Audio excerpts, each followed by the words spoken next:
नमस्कार, माझा विशेष बुलेटिनमध्ये मी ज्ञानदा कदम आपल्या सर्वांचं स्वागत करते। रोज रात्री 8 वाजता माझा विशेषमध्ये तुम्हाला जाणून घेता येतील थेट, अचूक आणि विश्वासार्ह बातम्या।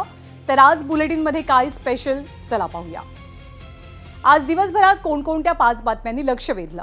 बातमी क्रमांक 1, साखरेच्या भडक्यात कुणाचं इंधन? साखरेच्या दरवाढी मागचं खरं कारण काय आहे? इथेनॉलचं धोरण, घटलेलं उत्पादन की बाजारातली साठेबाजी? कारण आपण जाणून घेणार आहोत। पुढची बातमी, पप्पू ते फायटर।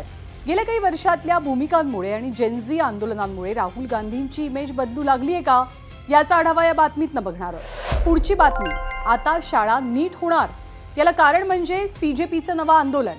जंतर मंतर नंतर महाराष्ट्रात सीजेपीकडनं सुरू झालेला शाळांचा रियालिटी चेक नियमांच्या कचाट्यात अडकणार नाही ना, ही बातमी आपल्याला बघायची आहे। तर खेळाच्या मैदानात कुणाच्या स्वप्नांचा बंगला?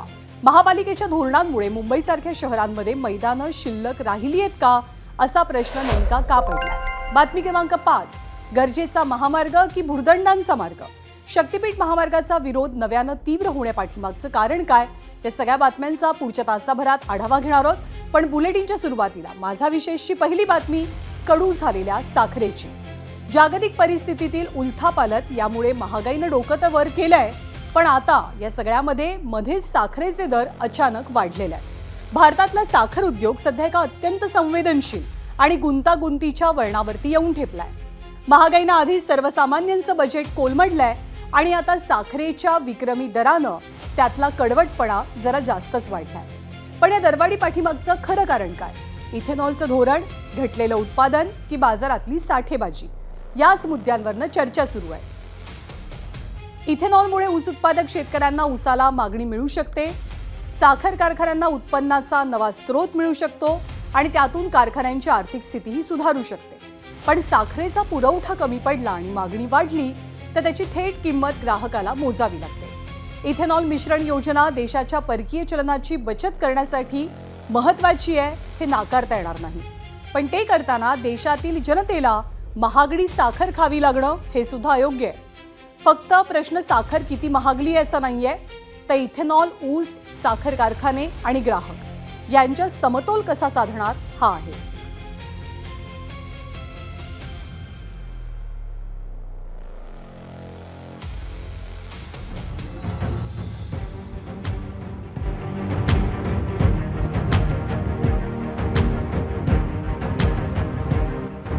साखर 25-30 रुपये विकायला पाहिजे, याच्यावर नाही विकायला पाहिजे, बरोबर आहे का नाही? 70-80 रुपये साखर उरले, काय पुरून शेतकऱ्याला कसं कमवा, कसं खा? मिडिल क्लास लोगों की बहुत मरान है इसमें। अभी आने वाले समय में त्योहारों का समय आ रहा है।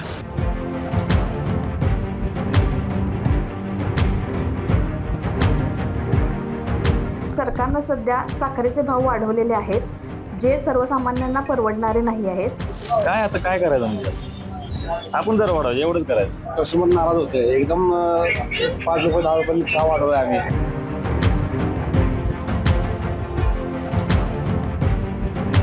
सर्वसामान्य जनता नाही आणि आम्ही मिठाईवाल्यांना नाही, ते दराचे वाढते किंमतमध्ये लय नुकसान होऊन राहिलं आहे।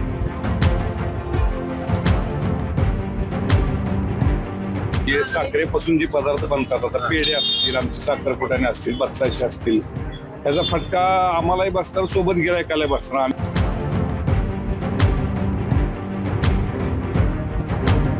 दर वाढ करण्याशिवाय आता आमच्याकडे काही पर्याय नाही आहे।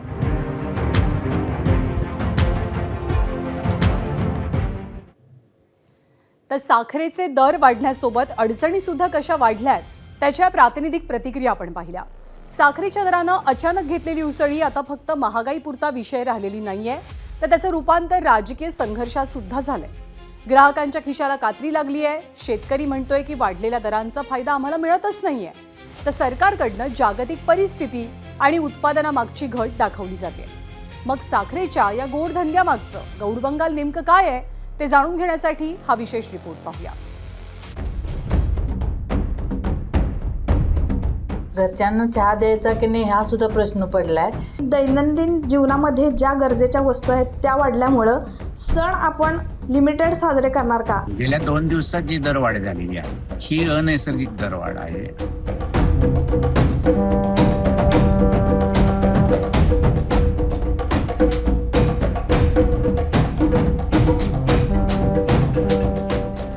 राज्यात साखरेच्या दरानं अचानक घेतलेल्या उसळीमुळे सर्वसामान्यांचं बजेट कोलमडलंय. घराघरात दररोज लागणारी साखर अचानक महाग झाली. कालपर्यंत सहज 2 किलो घेणारा ग्राहक आता किंमत पाहून थांबतोय. चहा, खीर, मिठाई, ज्यूस प्रत्येक गोड पदार्थावर महागाईची कडू सावली पडली. यावरून सर्वसामान्यांचा संताप आणि राजकीय वातावरणही तापू लागलंय. साखरेच्या इतिहासातील ही मोठी दरवाढ आणि यामागे इथेनॉल धोरण, उत्पादनातील घट आणि बाजारातील उपलब्धतेवरील दबाव अशी अनेक कारणं पुढे येत आहेत. साखरेचं उत्पादन कमी होणं हा पहिला म्हणजे त्याचं कारण आहे. साखर कारखान्यांना सुद्धा भारत सरकारने सातत्याने सांगितलं की तुम्ही साखर तयार करू नका, तुम्ही इथेनॉल उत्पादित करा. आणि आता त्याचा परिणाम अचानक असा झाला आहे की साखरेचं अपेक्षेपेक्षा उत्पन्न कमी झालं, इथेनॉल जास्त निर्माण झालं, इथेनॉल पडून आहे. म्हणजे एकाच वेळी ह्याचा बॅलन्स करण्याच्या ह्या ट्रान्झिटमध्ये हा प्रश्न तयार झाला. जे आजचे दर जे रिटेलमध्ये 62 रुपये दिसतात आपल्याला महाराष्ट्रामध्ये, ते कदाचित अजून 2 महिन्यामध्ये थोडे सणाच्या काळात वाढण्याची शक्यता आहे. त्यात कारखान्यांना शेतकऱ्यांच्या ऊसाची FRP एकरकमी देण्याच्या व्यवस्थेमुळे आर्थिक ताण वाढतोय आणि बँकांकडून कर्ज घेण्याची गरजही वाढतेय, असंही त्यांचं म्हणणं आहे. तुम्ही एकाच वेळी ऊसाचं पेमेंट करायचा आग्रह धरला 15 दिवसात, तर कारखाने जास्त कर्ज काढतील आणि पुन्हा पैसे कोणाला देतील तर बँकांना देतील.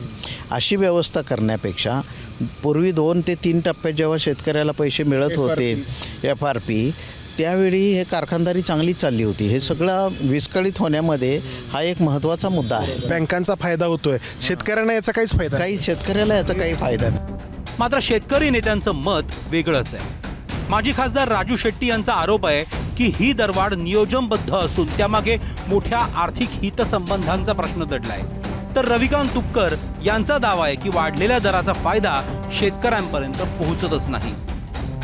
अचानक साखरेच्या दरानं जी काही उसळी घेतलेली आहे ती कुठेतरी संशयास्पद आहे. कुठेतरी 20-22 हजार कोटी रुपयाचा संपूर्ण देशामध्ये या साखरेच्या काळ्या बाजारामध्ये व्यवहार व्हायला लागला आहे असा संशय घ्यायला जागा आहे. सरकारनं कितीही प्रयत्न केला, आयात करण्याचा निर्णय घेतला तरीसुद्धा ऑक्टोबरच्या आत साखर काही बाहेरच्या देशातून येऊ शकत नाही. अचानक साखरेचे दर वाढवणं हे विशिष्ट व्यापाऱ्यांच्या हितासाठी केलेलं हे कुभांड आहे. साखरेचे दर वाढले की ऊसाचे दर वाढले पाहिजे.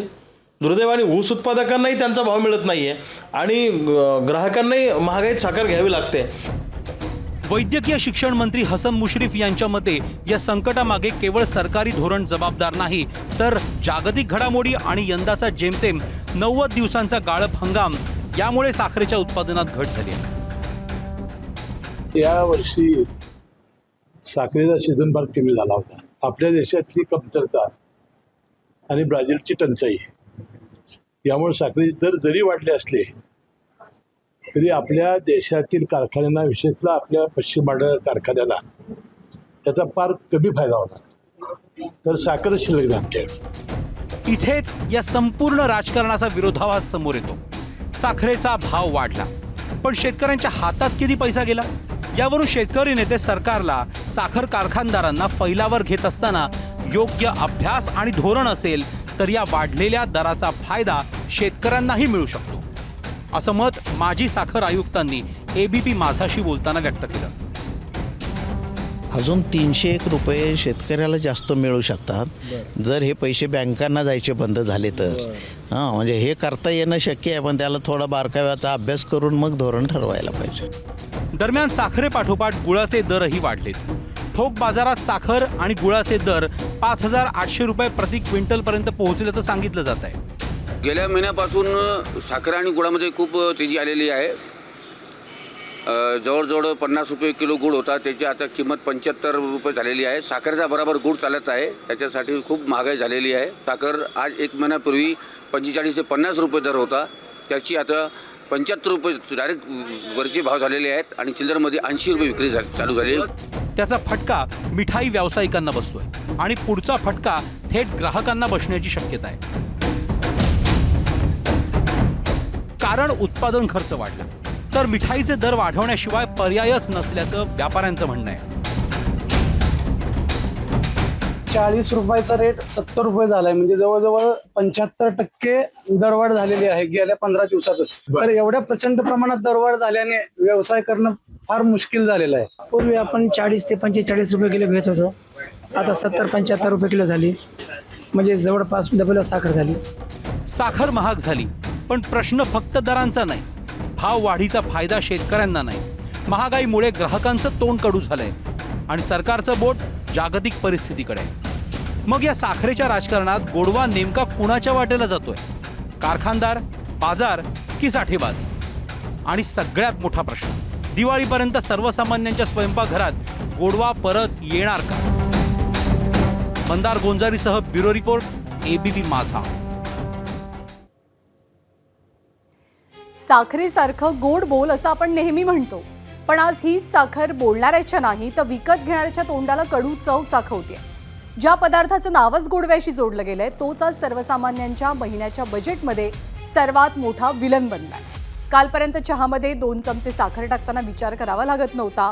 आज मात्र दुकानात 2 किलो साखर घेताना 2दा किंमत पाहावी लागते.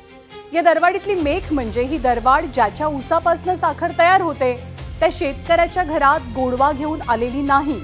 मग प्रश्न असा पडतो की भाव वाढला तो नेमका कुणासाठी आणि नफा कमावला तो नेमका कुणी? त्यामुळे या प्रश्नांची उत्तरं तर शोधायला हवीच.